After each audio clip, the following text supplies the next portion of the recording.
Hello, I'm Jim Flick, Director of Instruction for the Golf Digest Schools. In most games, the player reacts to his target while he's looking at it. Golf is also a target game, but the golfer cannot look at the target while he's in action.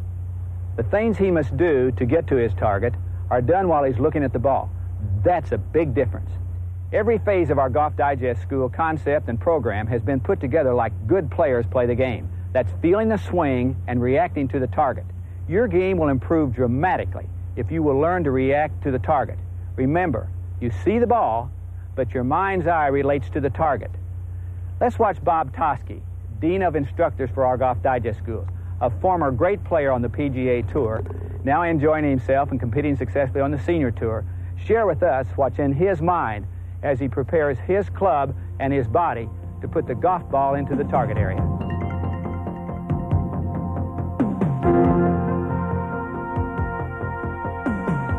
The target on the green is only the size of a mason jar. You've got to set the target in your mind, determine the direction, and how far you've got to go. Getting the ball to roll the right distance will be determined by solid contact and the speed and the length of your stroke.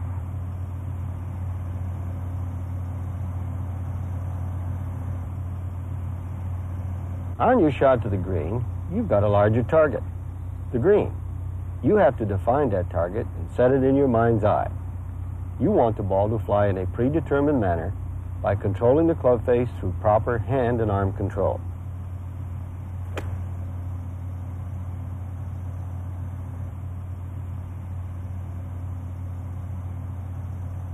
Here we are on the tee. The same principles apply, only now your target is the landing area in the fairway. Here's my recipe for helping you reach that landing area. My eyes track into the target area. That allows me to aim my club face. Now I prepare my stance using my target line. I adjust my stance for desired ball position and weight distribution. I'll use the target line again to guide the path of my golf swing. You've seen me hit two different kinds of shots, each requiring a different angle of approach into the back of the ball. With the putter, I wanted to make contact with the bottom of my swing arc. With the short iron, I struck the ball with the club face still descending. Now, I want to hit the ball using a level to a slightly ascending angle of approach.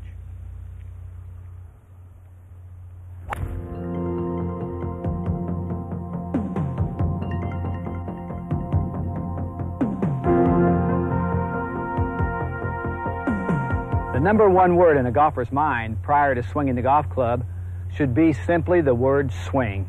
It will get his mind and body prepared for the act, and he should actually visualize the swinging of the golf club as it relates to the grip end and the head end of the club swinging freely to identify the rhythm of the motion. And to accomplish that sense of movement, I would ask you that you work on your grip to hold the club lightly enough that you can feel the weight in the head of the club. There's not one grip that fits every golfer because their hand size and grip strength will vary. But in general, we would like for the club to be in the fingers of the left hand enough that the thumb will be slightly to the right center of the shaft of the club, and the club will fit in the second joint of the middle two fingers of the right hand enough to put the club in the fingers to allow flexion in the wrist. Now, this position will vary as to your needs and your physical strength. The pressure with which he holds the golf club is extremely important to the player. He should be able to feel the weight in the head of the golf club throughout the whole golf swing. It may increase slightly as the speed of the club increases, but he should be able to feel the weight in the head of the club as it's swinging around his body and through the ball and over to the forward side. And thirdly, the precision with which your fingers are put around the club is extremely important to match up the bottom line of the club going right up the shaft so that after your fingers and hands are around the club, that you don't find yourself in the wrong position with the club face.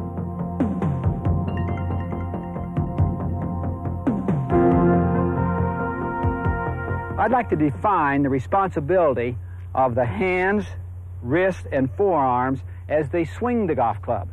The hands basically will cock,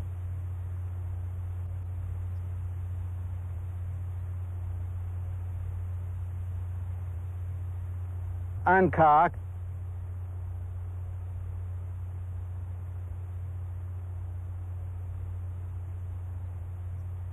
and recock.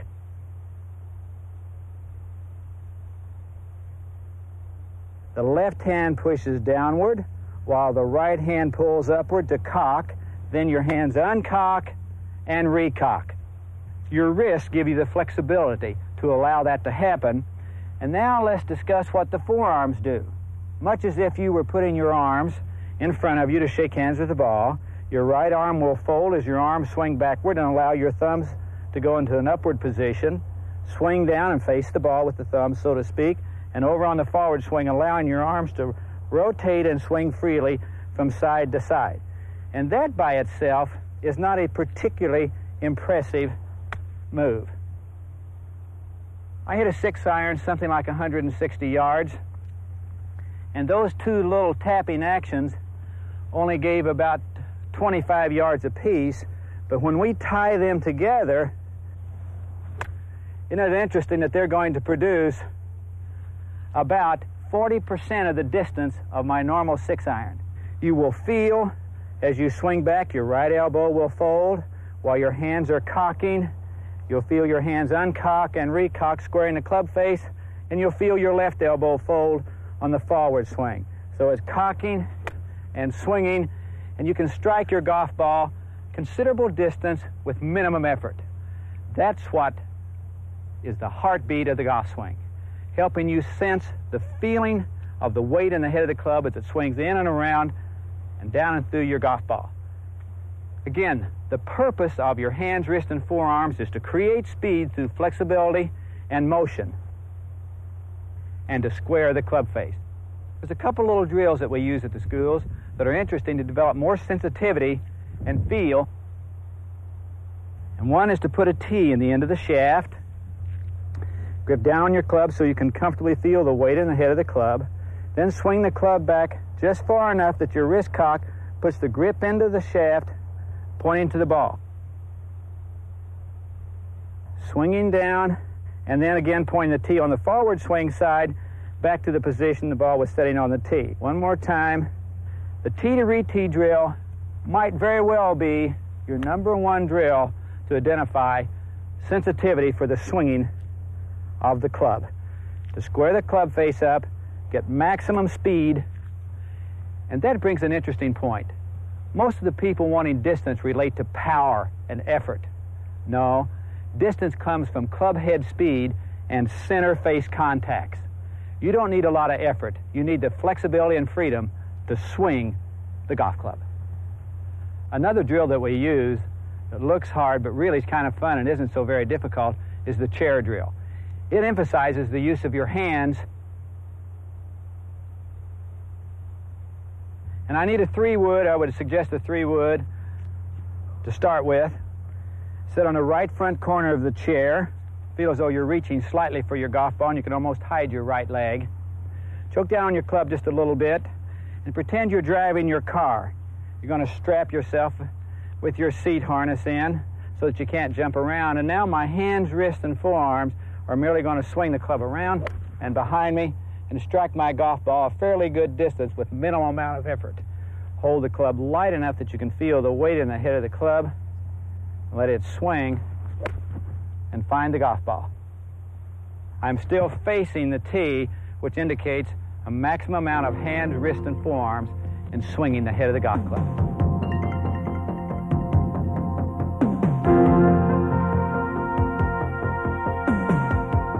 The second swing is another swing. The swing of the arms freely from the shoulders. Not with the shoulders, but swinging the arms freely from the shoulders. It will look something like this. We are now adding the length of our swing of the club back a little further with our upper arm swinging freely from the shoulders to give us a full motion.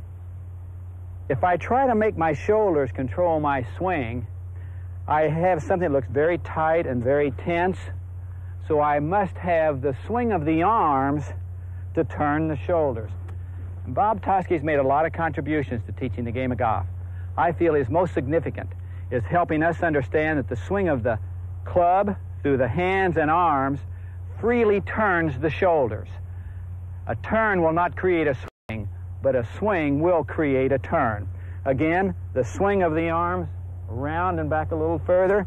My hands and wrists are still cocking, so let's add the second component of our total golf swing, and we're going to see more distance develop simply by swinging the club not harder, not more powerfully, but simply longer and more freely.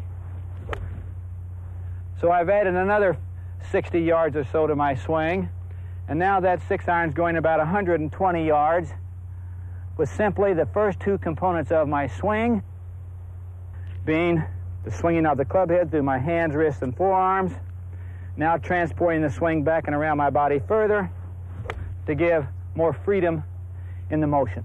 And now I will have my arms swinging 180 degrees almost, going back, and now through 180 approximately, but my shoulders are only turning 90. My body turns, but it's in response to the swing. The purpose of the second swing is for transportation of my hands, wrists, and forearms, and to give my motion a sense of rhythm and freedom.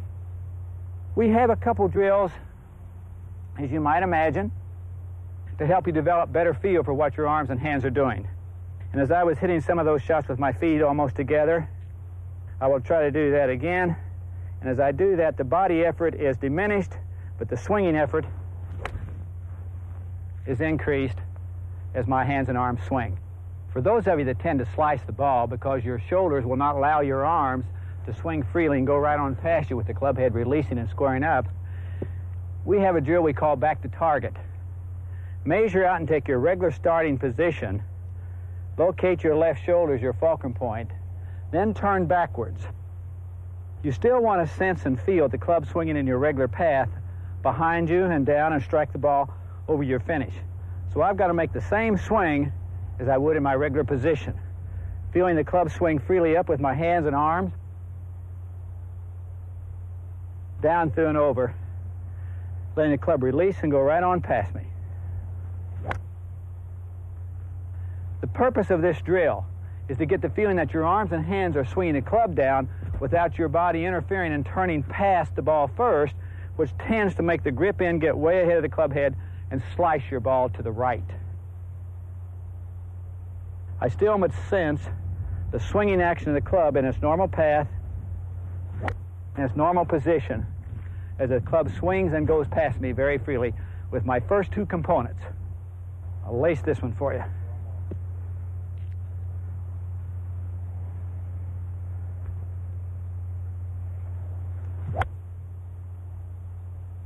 That's solid and that's fun, to feel the swinging of the club through your hands, wrist, forearms, and upper arms swinging freely from your shoulders.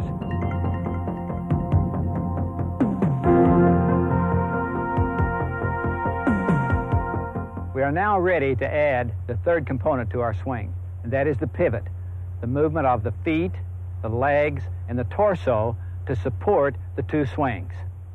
In its rawest form, it'll look something like this. I spread my feet into its regular position, and then I feel my feet and knees move to support and turn in harmony with the swinging of my arms. When I watch a really good player, what I see is the body turns in harmony with the swinging of the club. They can sense how fast they should move their body related to what the club is doing. Less effective players are trying to make the body move the club, and that's out of sequence and out of importance. We have, again, the movement of the feet and the knees to turn the hips, while the swinging of the hands, arms, and club turns the shoulders. So let's put it together, and presto, let's see what we have. Feet and legs turning and moving to support the swinging of the arms, and you'll see my right hip turn as long as the club is swinging backwards.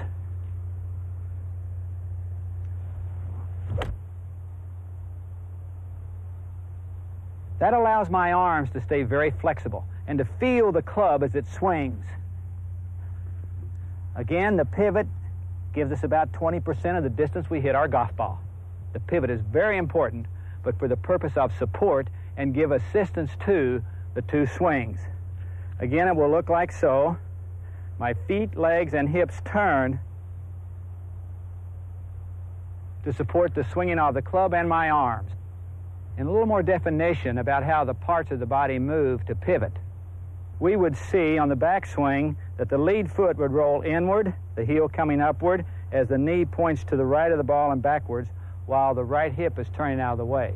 Then the forward swing, the feet will go to the ground again, the weight will move to the outside of the left foot, to the inside of the right foot, and our knees will shift our weight forward and our hip will turn around us to support the swinging of our arms in the right swing path on the forward swing. Again, the feet and knees would like to turn the hips to give you a lot of agility and freedom. The hands and arms would like to swing to turn the shoulders. Then those parts can be synchronized to help you feel the swinging of the golf club. Again, the purpose of the pivot is one of weight shift and support so your arms and hands can stay flexible enough to give you speed and solid ball club contact. We have some drills that will help you develop efficiency in your pivot. The first we use is a step-in drill. Ask you to tee your ball slightly off the ground. Take your regular starting position. Then you will move your left foot to your right foot, the club in front of your eyes. If you leave the club behind the ball, your shoulders will get too open and throw you out of position. Then you swing and turn freely to the top, then step back as a baseball swing, then feel your arms swing forward. That's helping you develop efficiency for your weight shift. Looks something like this.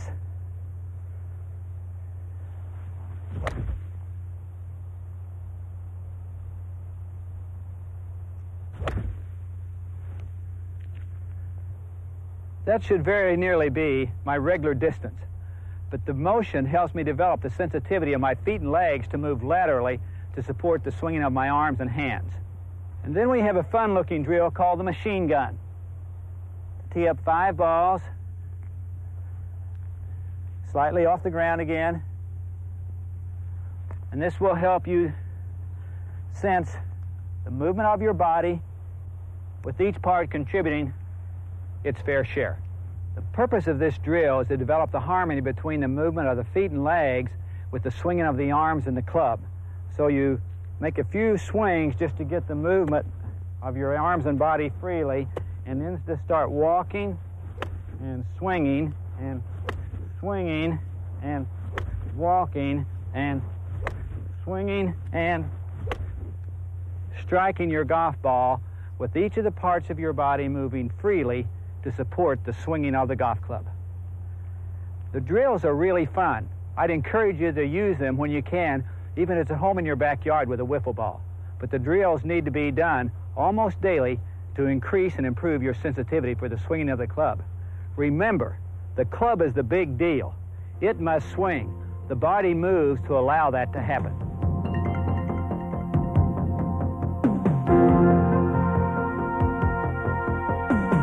But let's put them together.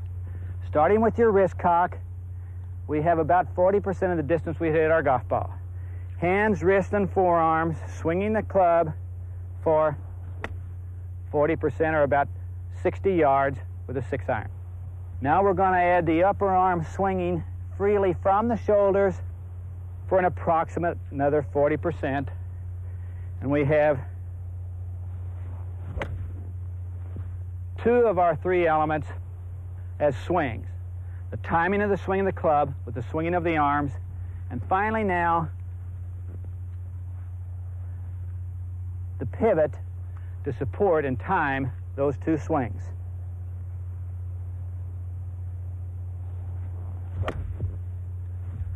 And we have 100% of efficiency without a lot of effort.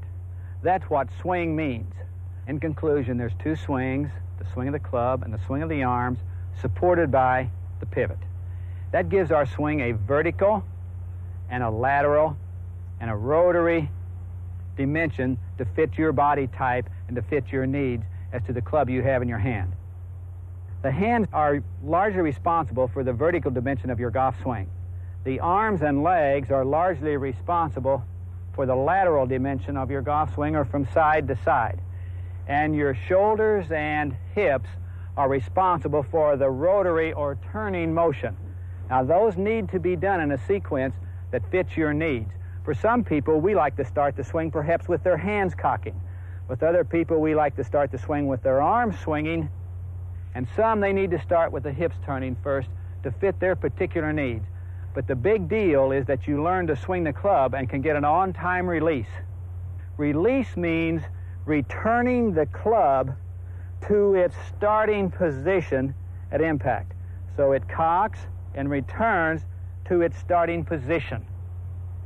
If you can visualize the start of a 220-yard dash, that helps us see how the club must be swung to gain an on-time release. If you would, remember the guy on the outside lane has to get a head start because he's got to get around the curve the same time or in a fair relationship with the man on the inside. So our 220-yard dash starts at the top of the swing.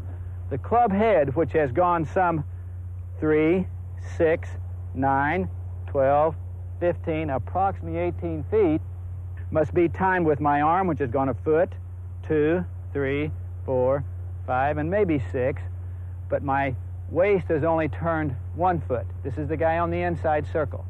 So in my swing, to get an on-time release, I must time the swinging of the club with the swinging of my arms and the turning of my body.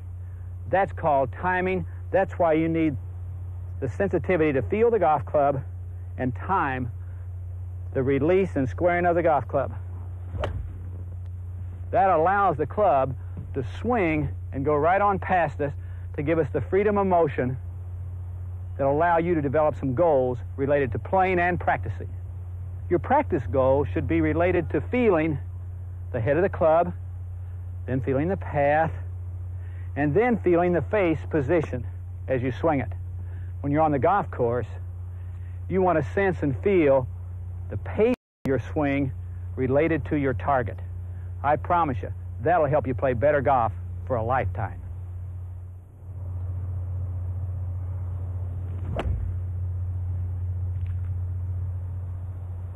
Bob, anything you'd like to add?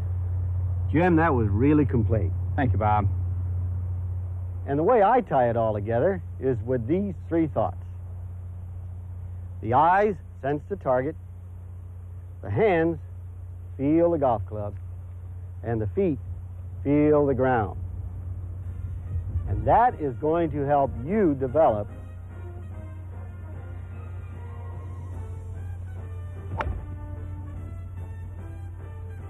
a swing for a lifetime.